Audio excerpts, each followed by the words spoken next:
The Nations League is just around the corner, and the USMNT will have its first competitive games in almost 2 years. And we are breaking down who could be on that Nations League roster come June.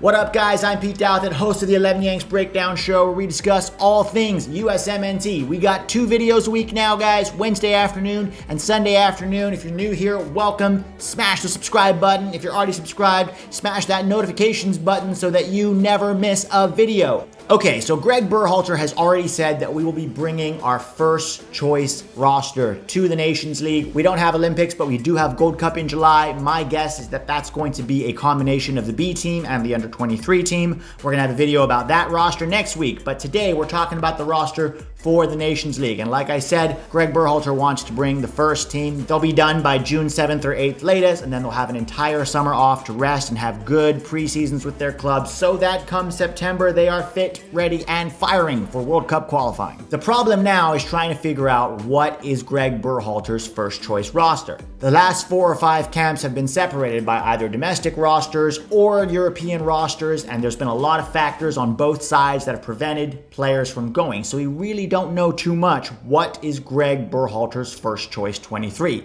That's the point of this video, and based on things he's said, based on what he's done in rosters in the past, and just based on player performance, we're going to try to break it down. Before we do though, let's talk a little bit about the Nations League and what our expectations should be as fans. Number one, we absolutely have to get by Honduras. To lose to Honduras in the semifinal would be a massive, massive failure and should put real question marks on Gregg Berhalter. For the record, I think we will beat Honduras, which then brings us to the next challenge, which will very likely be Mexico in the final. What can we expect from that game? Mexico definitely has the more experienced roster and the better coach. The US arguably has the same level, if not better players than Mexico has at this point. The problem is they're very young, very inexperienced, and haven't played together all that much. Personally, I expect Gregg Berhalter to win that game. He's already lost to Mexico twice, and losing to Mexico a 3rd time in a row would do a lot of damage not only to the program, but to the psyche of this team that they're not able to get past Mexico. Remember, Gregg Berhalter never beat Tata Martino even when they were both coaching in MLS, and that's something to be concerned about. While we're talking about Gregg Berhalter, I think it's important to remember that Gregg still has a lot to prove. The vast majority of his tenure has been friendlies, and so we don't have a lot of data points. The data points we do have in competitive games, though, hasn't been great. Yes, he got to the Gold Cup final, but there wasn't really a lot of competition, and we were outplayed by Curacao in the quarterfinal of that tournament. Nations League did not go all that well. We did manage to beat Canada at home, but we did lose 2-0 away to them. And over the course of tenure, Gregg Berhalter has baffled with both his player selection and his in-game tactics.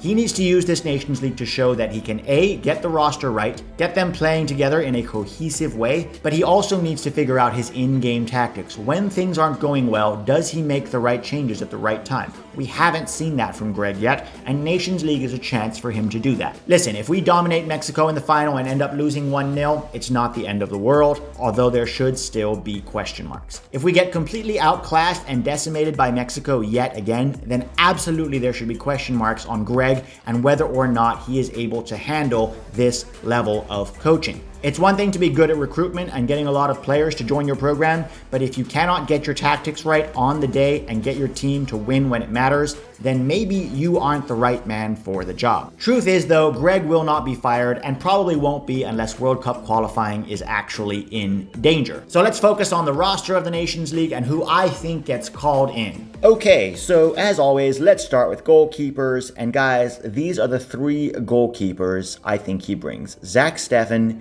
Matt Turner, and Chituru Odunze. Now, I hear some people asking, what about Ethan Horvath? How come David Ochoa isn't here? Here's what I think, guys. Zack Steffen's going to be the number 1. There's no question about that. I do think that you're going to need a reliable number 2. And the fact that Ethan Horvath hasn't been playing, I just don't know if Gregg Berhalter sees him as a number 2 right now. It's a little hard to know because all of our camps have either been domestic camps or European camps, so truth is we really don't know for sure. Now, I think that both Ethan Horvath and David Ochoa go to the Gold Cup, because I think that Gregg wants them to maybe push for a starting spot and compete with each other and see what they can offer, especially if David Ochoa has a good start to the season with RSL. I think that's a very good possibility he goes to the Gold Cup. Look, the third keeper I put as Chituru Odunze. The reason for that is because the third goalkeeper isn't going to play. The chances of them playing extremely rare, and I don't think that Gregg is going to take a goalkeeper away from an MLS team who's not going to play at all. So I don't think a Sean Johnson or a Brad Guzan or a JT Marcinkowski ends up going, because all of those guys will be playing for their clubs. Chituru Odunze will be out of season. It's a good experience for him. I don't think Leicester's going to mind. He plays for their under-23s anyway. So these are the goalkeepers that I think end up going to the Nations League. Getting into fullbacks, and this really should be a surprise to nobody, Sergino Dest, Antonee Robinson, and Reggie Cannon. Now, there's a possibility that either George Bello or Sam Vines could go as the backup left back to Antonee Robinson, but considering that Sergino can play both sides and this isn't a full-blown tournament, it's only 2 or 3 games, I don't think that Gregg is going to bring another fullback. I think he's going to save the other left back options for the Gold Cup.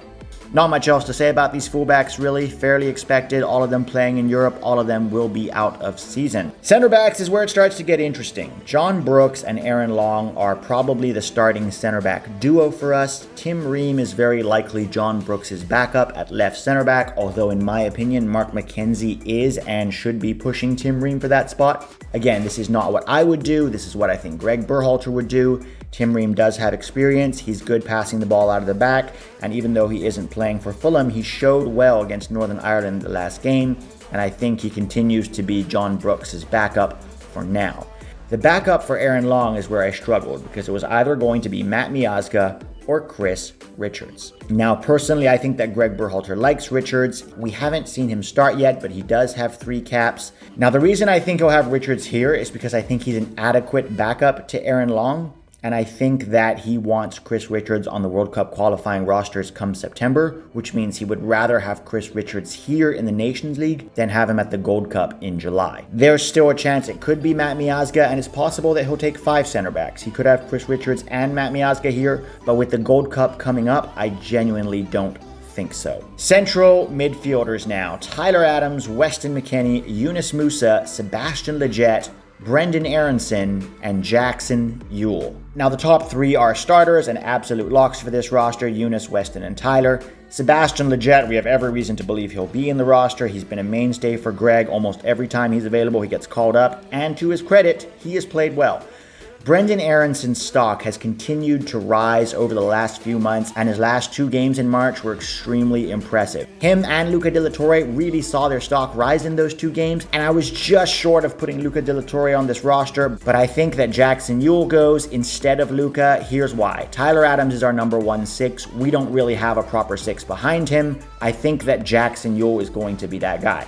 Now, some people might think that Kellen Acosta will be on this roster, but even Gregg Berhalter said before we played Northern Ireland that the reason we wanted to go to a back 3 is because we didn't really have a proper 6, and I think he sees Jackson Yueill as a proper 6 and guy who can sort of quarterback the game from that position. Now, yes, Jackson Yueill was involved in that fateful Olympic qualifying debacle, but he looked like one of the few players that had some quality on that team. He was largely played out of position during that tournament, and although I do think that he still has technical deficiencies when you compress time and space, I think that Jackson is still the backup for Tyler Adams in Gregg Berhalter's mind, and to be honest, I wouldn't hate him being there. Now, if Jackson Yueill wasn't on this roster, I think there's a chance that Luca De La Torre could be here, and he may very well be, but Gregg seems to have his guys that he trusts: Sebastian Lletget, Brenden Aaronson, Jackson Yueill. If Luca De La Torre is on this roster, I think he's here as an additional midfielder rather than a replacement for one of these guys. And now we jump into forward, and this is honestly where I had the most difficult time trying to predict what Gregg Berhalter will do.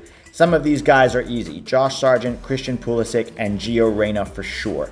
Now, the other options I wasn't too sure about. I thought maybe Gyasi Zardes would be called up, and there's still a chance that he could be.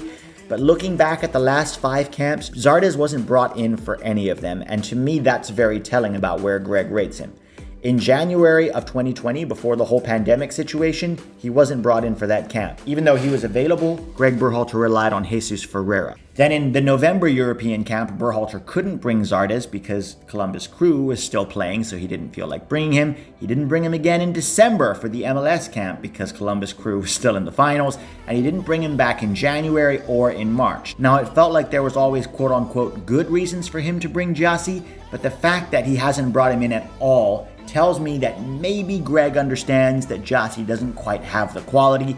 He is a decent poacher in MLS, but honestly, guys, once you ramp up the level, Gyasi becomes anonymous. So I think Sargent, Siebatcheu, and Jesus Ferreira are the three center forwards that he brings because all three of them are different. Josh Sargent is a classic target man. Jesus Ferreira is the guy who's going to play as a false nine. And Siebatcheu is a big body who's going to get in there and dominate that center defense. Now, it could be Daryl Dike instead of Jordan Siebatcheu. I don't know. This is just my prediction. But based on the last two games, he brought Siebatcheu on in the first game and gave Siebatcheu the start in the second game, whereas Dike got the last 30 minutes only. So it's possible that when you consider bigger target men, Siebatcheu is ahead of Dike right now, and Dike could be in that Gold Cup roster, although we really don't know for sure. The other forward that I think will come is Paul Arriola. I just think that Gregg trusts him too much. He's had him for a very long time. We've seen that Arriola has his limitations. His loan move to Swansea has not been a success. I've always said this about Paul. He's going to work hard and he's going to do the basics well. But when he comes up against a decent level of play, it's tough for Paul to make an impact. Being good in MLS doesn't mean you will be good for the national team. And I think that Paul falls under that category. But Gregg Berhalter seems to trust him and like him. And so I do think that Paul Arriola will be there. Tim Weah, I think, will be there because he can play as a forward, although most likely he will play wide as well. Pulisic, Reyna, and Arriola are the wide guys. Tim Weah is a guy who can play wide. Remember, Brenden Aaronson and Sebastian Lletget can also play wide. All right, guys, that's it for now. Thanks for watching. Let me know in the comments who you think will be on this roster. Who did I miss out on that maybe is going to be there? Who did I include that you think has zero chance of being on this roster? Thanks to all the Patreons who make these videos possible. You guys are awesome. Everybody have a great week, and I will see you on Sunday for a live hangout.